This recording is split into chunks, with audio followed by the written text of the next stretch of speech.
ನಮಸ್ಕಾರ ಡಾಕ್ಟ್ರೆ. ಕುಡ್ದಿದ್ದೀರಾ? ಏಕೆ ಕುಡ್ದಿದ್ದೀರ ನೋಡಲ್ವ ಡಾಕ್ಟ್ರೆ? ನನಗೆ ಇಂಜೆಕ್ಷನ್ ಬೇಡ ಡಾಕ್ಟ್ರೆ. ಈ ಥರ ಸಿರಪ್ ಏನಾದರೂ ಕೊಡಿ ಸಾಕು, ಫುಲ್ ಸೆಟ್ ಆಗಿಬಿಡ್ತದೆ.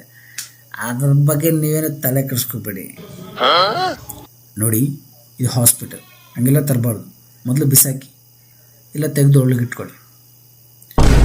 ಅಯ್ಯೋ, ಬಿಸಾಕೋದ? ಎಂಥ ಮಾತು ಹೇಳಿದ್ರಿ ಡಾಕ್ಟ್ರೆ. ಎಲ್ಲರೂ ಲಕ್ಷ್ಮೀ ಬಾರಮ್ಮ, ನಮ್ಮ ಮನೆಗೆ ಲಕ್ಷ್ಮೀ ಬಾರಮ್ಮ ಅಂತಾರೆ. ಆದರೆ ನಮ್ಮಂಥವರು ಲಕ್ಷ್ಮಿ ನೀನೋಗಿ ಎಣ್ಣೆ ಕಾಯಿಸಮ್ಮ ಅಂತೀವಿ. ಅಷ್ಟಿಷ್ಟ ನಮ್ಗೆ ಇದಂದರೆ. ಅದೆಲ್ಲ ಇರಲಿ, ಪ್ರಾಬ್ಲಮ್ ಏನು?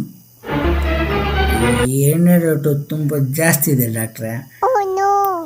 ಅದಕ್ಕೆ ನಾನೇನು ಮಾಡಲಿ? ಫೈನಾನ್ಷಿಯಲ್ ಅಡ್ಜಸ್ಟ್ಮೆಂಟ್ ಮಾಡೋದಕ್ಕೋಸ್ಕರ ಖರ್ಚು ಮಾಡಿ ಎಣ್ಣೆ ಕುಡಿಯೋ ಬದಲು ಕಿಕ್ ಕೊಡೋ ಸಿರಪ್ ಏನಾದರೂ ಕೊಡ್ತೀರೇನೋ ಅಂತ ಬಂದೆ ಡಾಕ್ಟ್ರೆ. ನೋಡಿ, ಕಂಡೀಷನ್ ಕಂಟ್ರೋಲ್ ಮಾಡೋಕ್ಕೆ ಟ್ರೀಟ್ಮೆಂಟ್ ಕೊಡಿ ಅಂತ ಹೇಳಿ ಕೊಡೋಣ. ಇನ್ನೂ ಕ್ರಿಟಿಕಲ್ ಮಾಡೋಕ್ಕೆ ಸಿರಪ್ ಕೊಡಿ ಅಂದರೆ ನಮ್ಮ ಹತ್ರ ಇಲ್ಲ, ನೀವು ಹೋಗ್ಬೋದು.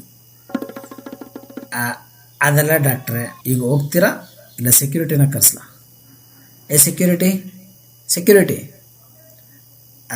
ಬೇಡ ಡಾಕ್ಟ್ರೆ. ಈಗೇನೋ ನಿಮ್ಮ ಮೂಡ್ ಸರಿ ಇಲ್ಲ ಅನಿಸುತ್ತೆ. ನಾನು ನೆಕ್ಸ್ಟ್ ಟೈಮ್ ಯಾವಾಗಲಾದ್ರೂ ಬರ್ತೀನಿ. ಓಕೆ, ಬಾಯ್.